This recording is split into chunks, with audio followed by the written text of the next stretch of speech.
Plaintiff Brenda McGee claims she loaned her step-granddaughter and her boyfriend money to buy a car and hasn't been paid back. She's suing for $3,500. The defendants claim that Grandma was trying to help them and never asked for repayment.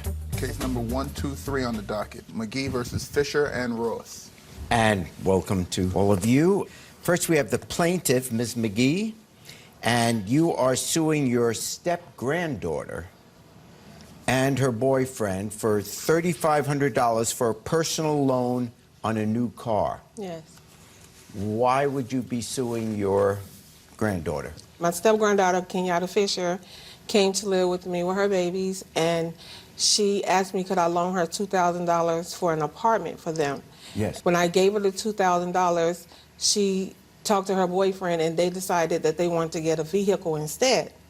Well, Your Honor, this started when she was 15 years old. I've been taking care of her basically since she was 15 years old. And how did that happen? Her dad died, which is my stepson. Kenyatta was a problem child, so we were asked would we take her back to California with us. Everything I bought her, like a cell phone, I let her use my computer, I bought her clothes. She used that all against me. Cell phone, she used it, text people, telling them that I was a horrible bitch. Me calling her all types of names? Yes, I did call her all types of names. She read my diary. That was my personal diary. She wasn't even supposed to know that she got called types of names because it was in my diary. I did for her. I did for her babies. Even my daughter. I had my daughter bring her to her house before I even moved back to Chicago.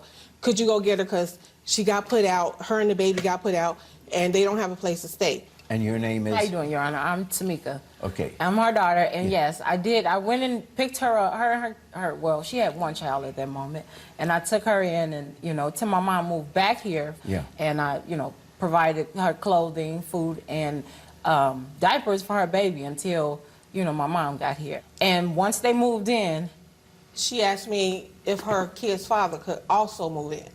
And I talked with my daughter because I talked to her about everything. Are you her child's father? Yes. Yeah. And I said, what do you think? She said, if both of them get jobs, which that's what Kenyatta promised me, that they were both going to get jobs, and they were going to provide for them and the babies. I never asked them for any rent or anything. Well, she had two rules of the house. All I asked to keep my house clean and don't leave dirty clothes in the laundry room floor because the furnace is there. And my other pet peeve is when you use the microwave, just clear the time off of it. If you don't use it, if you don't use all the time, it's petty, but it's not petty to me. It's your house. I got it. Right. Okay. First, they asked if she could borrow $2,000 to get an apartment. And then, instead of getting the apartment, they then said another $1,500 and we can put a down payment to a car. She came up to me and she said, well, Grandma, we decided we wanted to get a car instead. I said, are you sure? I said, you need an apartment. And she said, well, we could stay with you a little bit longer and save our money and get a car because you at work all the time. Did you put any conditions on that? She said that she would get a job. He already had a job, and that they would pay me every 2 weeks. And did they ever make any payments? Not one. Okay. Now from you. I asked her when I was 18, me and Mom got into an altercation. I asked her if we could come, stay with her for a few days. Yes, I was struggling. She did help me. She helped me a lot. But what I'm not going to sit here and do is pretend like everything was out the kindness of her heart, because it wasn't. She was helping me. Yes. This money became a loan the moment we moved out her house. This is when it became a loan. She got upset about my laundry. She didn't want it on the floor. Okay, that's fine. So I put them in the laundry room. Where else are they supposed to go? We got into an altercation. She choked me. I'm pregnant. I wanted to go. You laid your hands on her? Yes, I did, Your Honor. The furnace is right there, and if your clothes are all over the laundry room floor, it can start a fire. And she's like, I don't care. I don't care about anything that you tell me. And it just made me so... She called me over there during the altercation, and what Kenyatta told her is, you're not really my grandma. You're not my real grandma. I said, Kenyatta, anyway. Why would you tell her something like that? I said, you keep using my mom, you steady asking her for money or provide for you and your kids, but the moment you get mad, she's not your real grandma. You choked me. You're not my real grandma. No, you said that to me first. So why are you using my mother? So But the last time with this loan... I didn't use her because they wanted us to come out there. They wanted us to move out there. They suggested that I bring my kid's father out there and move out there. I had a job. Why did you move move out there? I could see when you I were felt 12 like and it was 13. better. Like I felt like being out there with my grandma at her house could better our lives. Was it a loan or was it a gift? You say it was a gift. If she knew that I was struggling, why would she even want me to borrow money from her if I can't pay it back? I don't have a job, didn't have a job then, and don't have a job now. Why would she say, I promise, Grandma, that me and Justice gonna pay you back? When they got the car, her boyfriend had a job. But when they got the car, as soon as they got the car, they left. So he got terminated. And then come back, and I so kept she trying to had the contact them. assistance. We had a family issue. My granddaddy passed away. I'm sorry. So I was running back and forth, but I was still working. But at the same time, I had to go back to the city, check up on mama, and check on my grandma because my grandfather had passed away. So what I'm hearing is that from the start, when you were 12, 13, or 15, when you were very young and sadly your dad passed away, I became rebellious. Grandma said, and you were rebellious, which a lot of kids are. Here's your grandmother. I mean, she took on a rebellious teenager and kids that the teenager has, and you will soon see as you get older, that's a lot to take on. And she had rules.